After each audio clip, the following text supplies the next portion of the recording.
आज का अंश इफिसियों 4 अध्याय वचन 1 से 6 है। हम एक साथ पढ़ेंगे। इसलिए मैं जो प्रभु में बंदी हूं तुमसे विनती करता हूं कि जिस बुलाहट से तुम बुलाए गए थे उसके योग्य चाल चलो, अर्थात सारी दीनता और नम्रता सहित और धीरज धरकर प्रेम से एक दूसरे की सह लो और मेल के बंधन में आत्मा की एकता रखने का यत्न करो। एक ही देह है और एक ही आत्मा, जैसे तुम्हें जो बुलाए गए थे अपने बुलाए जाने से एक ही आशा है। एक ही प्रभु है, एक ही विश्वास, एक ही बपतिस्मा और सबका एक ही परमेश्वर और पिता है, जो सबके ऊपर और सबके मध्य में और सब में है। आमीन। प्रेरित पौलुस इफिसियों को लिखे अपने पत्र के मध्य भाग में आज के पाठ के एक पद में ऐसा कहते हैं, इसलिए मैं जो प्रभु में बंदी हूं तुमसे विनती करता हूं कि जिस बुलाहट से तुम बुलाए गए थे उसके योग्य चाल चलो। आमीन। यहां इसलिए से शुरू होने वाला यह शब्द एक बहुत ही महत्वपूर्ण संयोजक है, क्योंकि यह हमें बताता है कि अध्याय 1 से 3 तक बताए गए परमेश्वर के उद्धार के सिद्धांत, अर्थात हमें मसीह में चुनने, हमें अपनी संतान बनाने और कलीसिया की स्थापना करने की संपूर्ण कृपा अब दिए जाने वाले उपदेशों से जुड़ी हुई है।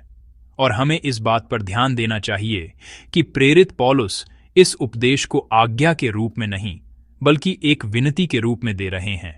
यद्यपि यह उद्धार के सिद्धांत, परमेश्वर के चुनाव, हमें अपनी संतान बनाने और कलीसिया की स्थापना करने की सच्चाई पर आधारित है, फिर भी प्रेरित पौलुस बलपूर्वक यह आज्ञा नहीं दे रहे हैं कि तुम्हें ऐसा करना ही होगा। यहां विनती करता हूं का मूल अर्थ निवेदन करना या प्रार्थना करना है। यह किसी गुरु का अपने शिष्य को ऊपर से निर्देश देने वाला लहजा नहीं है, बल्कि साथ चलने वाले सहकर्मियों से प्रेम पूर्वक की गई एक विनती है। प्रेरित पौलुस इस समय जेल में हैं, लेकिन जेल की उन जंजीरों से भी जो प्रेरित पौलुस को बांधे हुए थीं, कुछ अधिक मजबूत था, और वह था परमेश्वर की बुलाहट में उनका दृढ़ विश्वास। यह दृढ़ विश्वास कि परमेश्वर ने मुझे बचाया है। इसी दृढ़ विश्वास के साथ प्रेरित पौलुस इफिसुस के विश्वासियों से यह विनती कर रहे हैं, मैं अभी जंजीरों में जकड़ा हुआ हूं, लेकिन हम सुसमाचार से बंधे हुए लोग हैं। इसलिए आइए हम उस बुलाहट के योग्य जीवन जिए। वे ऐसा कह रहे हैं, यह कोई शक्तिशाली आज्ञा नहीं है कि तुम बुलाहट के योग्य जियो, बल्कि यह एक विनती है कि आइए हम सब मिलकर ऐसा जीवन जिए। हम सुसमाचार द्वारा बुलाए गए और बचाए गए हैं, इसलिए आइए हम इस तरह से जिए।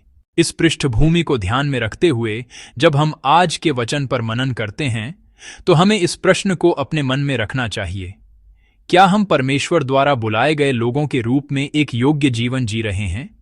क्या हम परमेश्वर द्वारा बचाए गए बच्चों के रूप में एक उचित जीवन जी रहे हैं? इस प्रश्न को भली भांति याद रखते हुए आइए हम आज के वचन पर एक साथ मनन करें।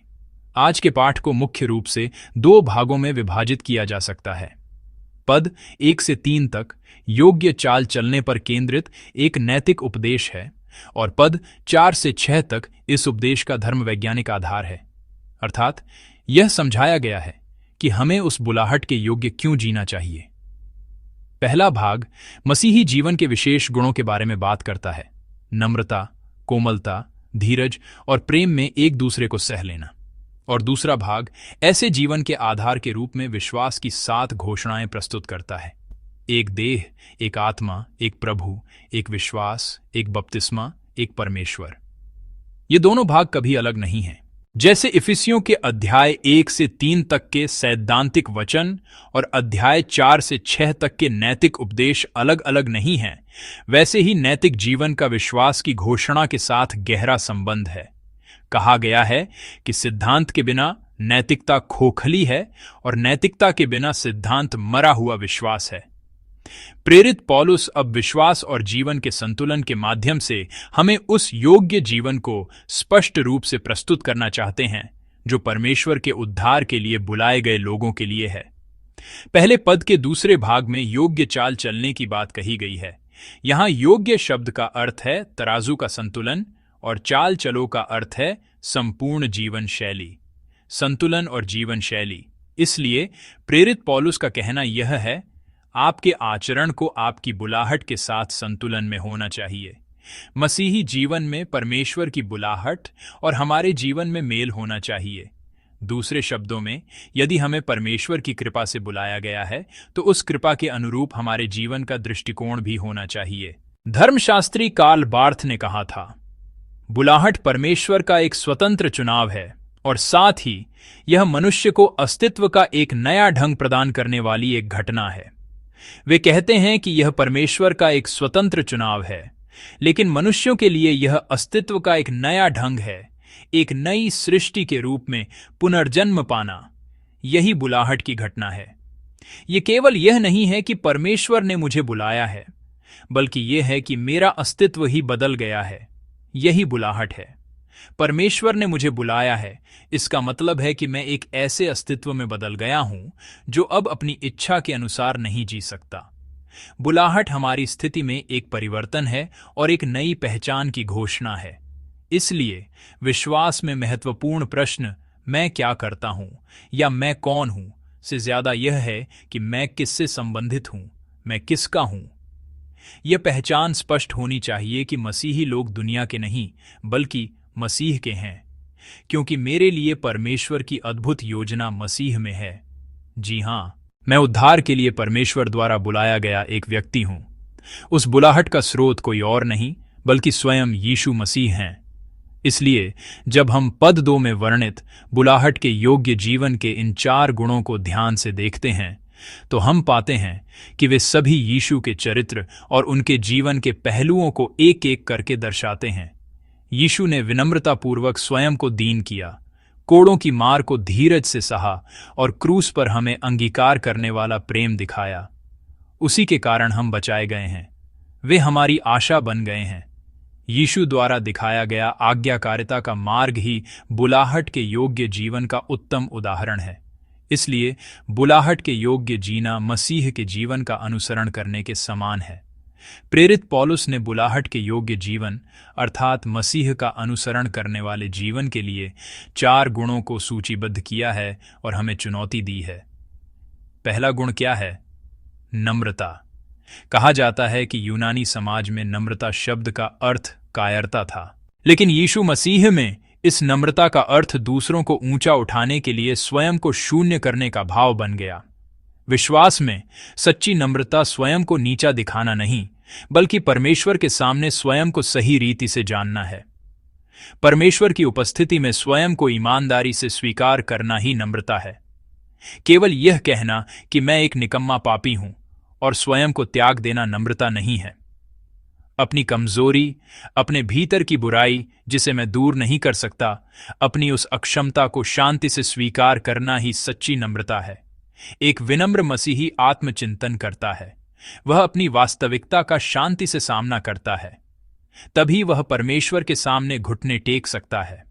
वह न तो अभिमानी होता है न ही निराश। जब मैं स्वयं को वैसा ही स्वीकार करता हूं जैसा मैं हूं, तब मैं उस परमेश्वर की कृपा और उद्धार के आनंद में खड़ा हो सकता हूं जो मुझे जानता है और मुझे नया बनाता है। यह बुलाहट के योग्य जीवन है।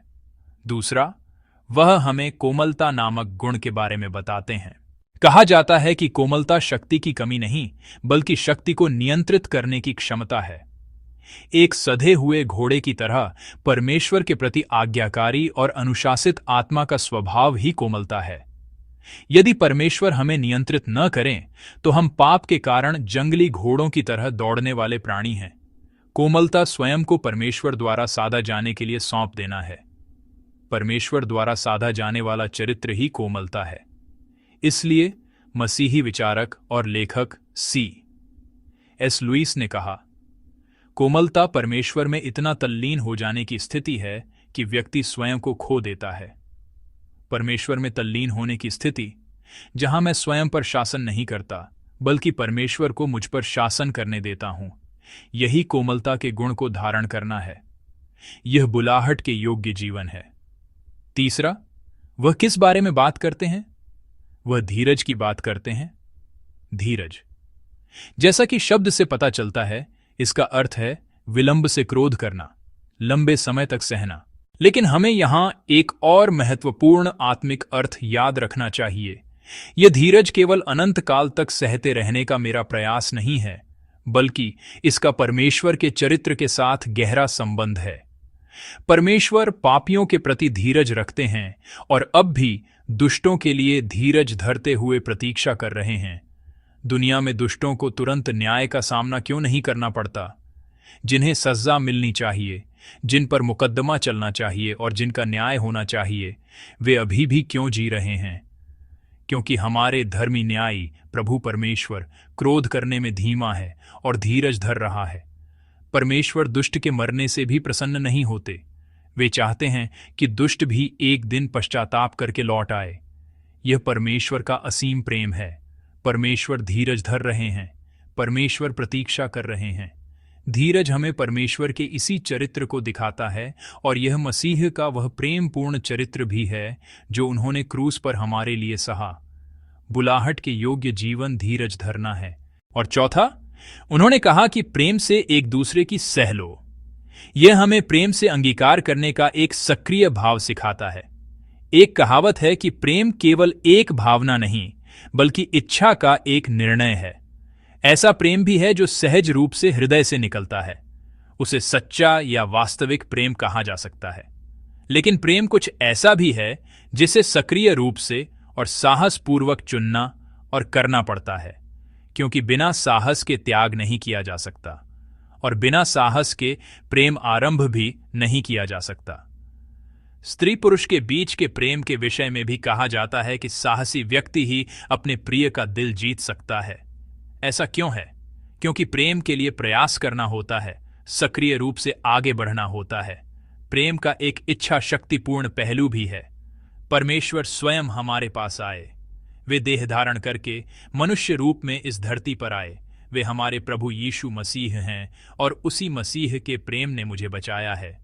एक सक्रिय प्रेम, यह इच्छा शक्तिपूर्ण प्रेम ही मुझे अब जीवित रखता है। प्रेम से एक दूसरे की सह लेना, प्रेम का यह सक्रिय भाव हमें बताता है कि यही बुलाहट के योग्य जीवन है।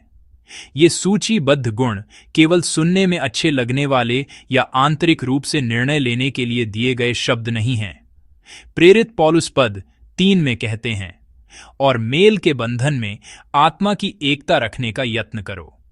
वे बुलाहट के योग्य जीवन के गुणों को सूचीबद्ध करने के बाद हमें उन्हें बनाए रखने के लिए यत्न करने का आग्रह करते हैं। यहां यत्न करो का अर्थ है कठिन परिश्रम करना, सक्रिय रूप से प्रयास करना। अर्थात हमें परमेश्वर द्वारा दी गई आज्ञाओं का पालन करने के लिए सक्रिय रूप से और परिश्रम के साथ प्रयास करना चाहिए।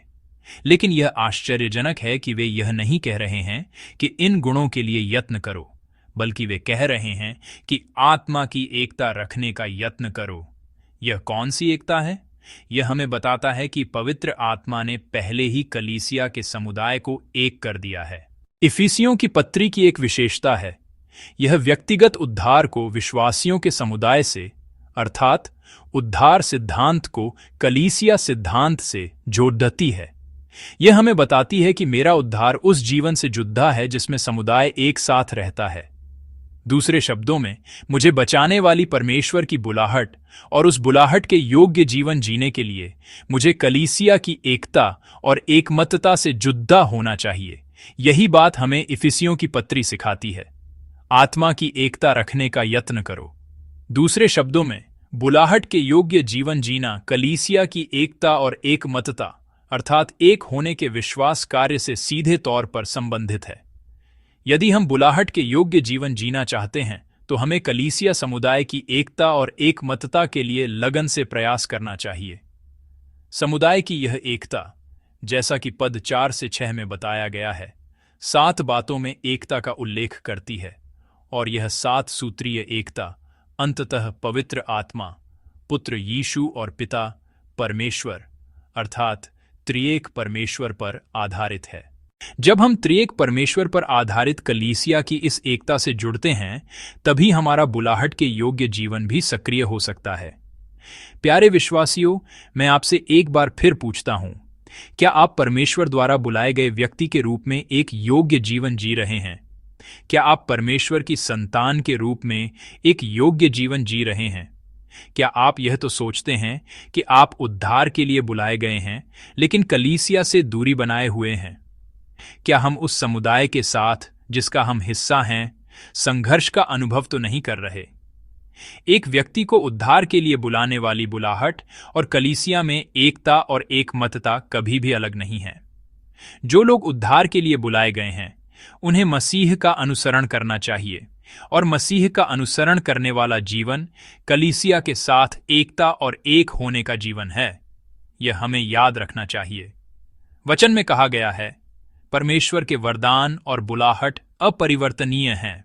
उस परमेश्वर के सामने जो अपनी बुलाहट पर कभी नहीं पछताता, आइए हम भी मसीह का अनुसरण करते हुए नम्रता, कोमलता, धीरज और सहनशीलता के साथ एक ऐसा जीवन जिए जिस पर हमें कोई पछतावा न हो। कृपया यह सोचकर हार न माने कि यह ठीक से नहीं हो पा रहा है या यह बहुत मुश्किल है। परमेश्वर ने हमें कलीसिया का समुदाय दिया है।